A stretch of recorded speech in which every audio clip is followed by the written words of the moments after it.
کہا امید ہے میرا رب مجھے سیدھی راہ پر چلائے گا۔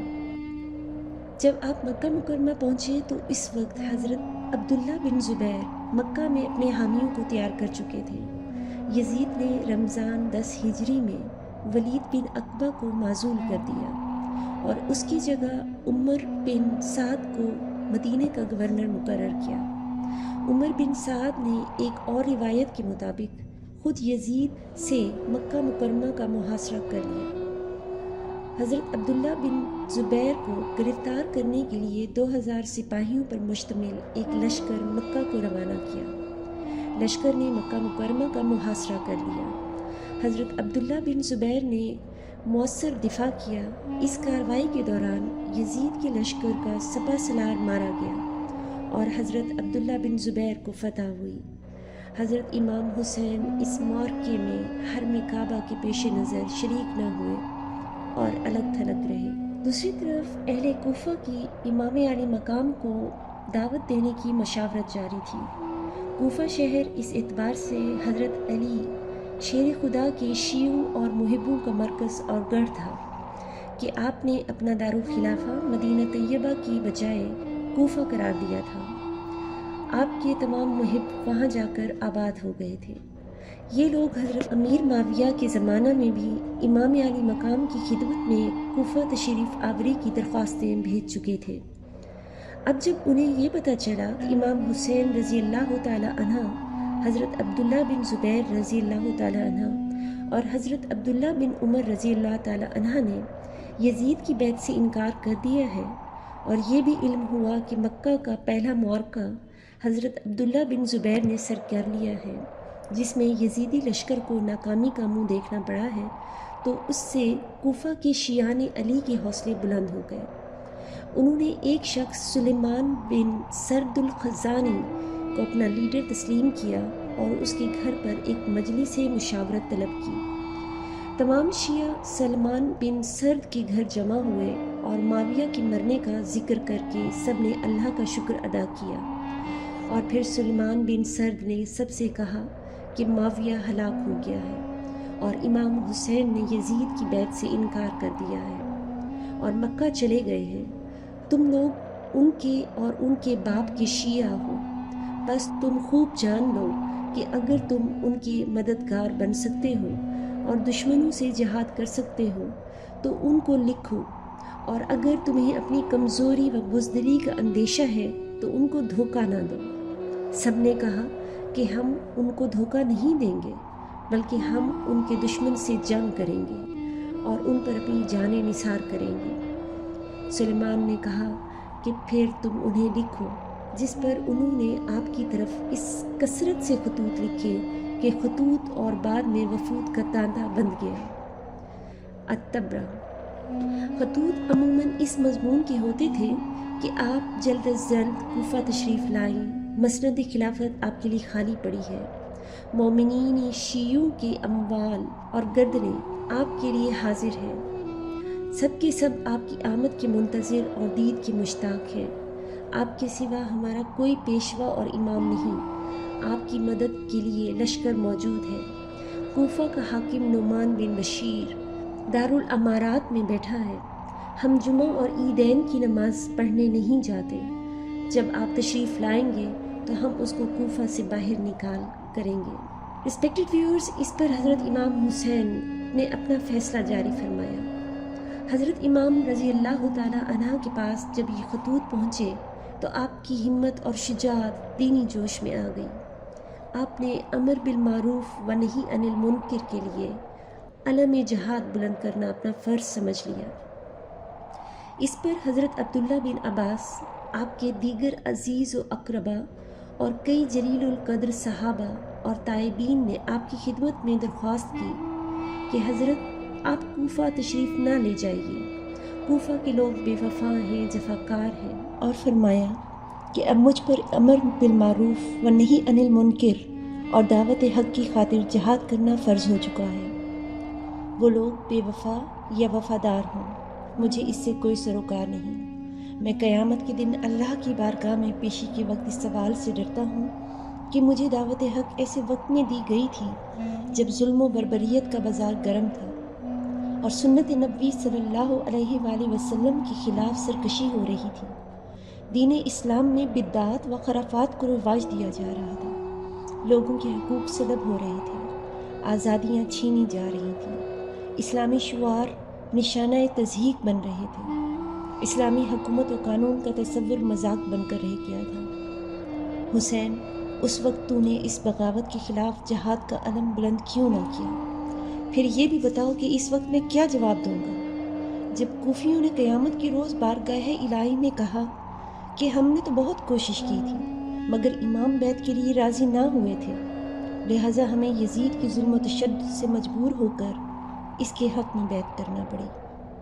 اگر امام ہاتھ بڑھاتے تو ہم اپنی جانیں فدا کرنے کے لیے تیار تھے۔ بہرحال یہ مسئلہ ایسا تھا کہ جس کا حل سوائے اس کے کچھ اور نہ تھا کہ حضرت امام حسین رضی اللہ تعالی عنہ کوفیوں کی دعوت پر لبیک فرمائیں، باوجود یہ کہ جلیل القدر صحابہ آپ کی اس رائے سے متفق نہ تھے، اور امام کی محبت اور شہادت امام حسین کی شہرت ان سب کے دلوں میں اختلاج پیدا کر رہی تھی، اور امام صاحب کو بھی جلیل القدر صحابہ کے شدید اصرار کا لحاظ بھی تھا، مگر اہل کوفہ کی درخواست کو رد فرمانے کے لیے کوئی شرعی عذر نہ تھا۔ چنانچہ امام عالی مقام نے سوچا کہ پہلے حضرت مسلم بن عقیل کو کوفہ کے سفارت کے خیال سے بھیجا جائے۔ اگر کوفیوں نے بد عہدی اور بے وفائی کی تو عذر شرعی مل جائے گا، اگر وہ اپنے عہد پر قائم رہے تو صحابہ کو تسلی دی جا سکے گی۔ چنانچہ آپ نے حضرت مسلم بن عقیل کو کوفہ سفارت کے خیال سے بھیجا اور فرمایا کہ اے میرے بھائی مسلم، کوفہ جا کر حالات کا جائزہ لیجئے اور وہاں کے حالات کا جائزہ لے کر مجھ کو خط لکھیے اور مشورہ دیجئے کہ آیا میرا وہاں جانا مناسب ہے یا نہیں، کیا لوگ یزید کی بیعت توڑنے اور میری بیعت کرنے کے لیے تیار ہیں؟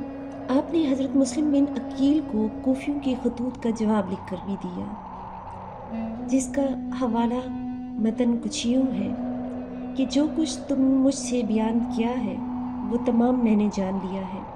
میں نے تمہارے پاس اہل بیت میں سے اپنے قابل اعتماد چچا زاد بھائی مسلم بن عقیل کو بھیجا ہے اور انہیں کہا ہے کہ وہ تمہارے حال کے بارے میں مجھے لکھیں کہ جو کچھ تم نے مجھے لکھا ہے وہ عقل مند اور بزرگان قوم کے مشورے سے لکھا ہے، تو میں انشاءاللہ بہت جلد تمہارے پاس آ جاؤں گا، اور میں اپنی جان کی قسم کھاتا ہوں کہ امام وہی ہے کہ جو کہ کتاب اللہ پر عمل کرنے والا ہو۔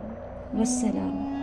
ابن اسیر، چیپٹر 2، پیج نمبر 47۔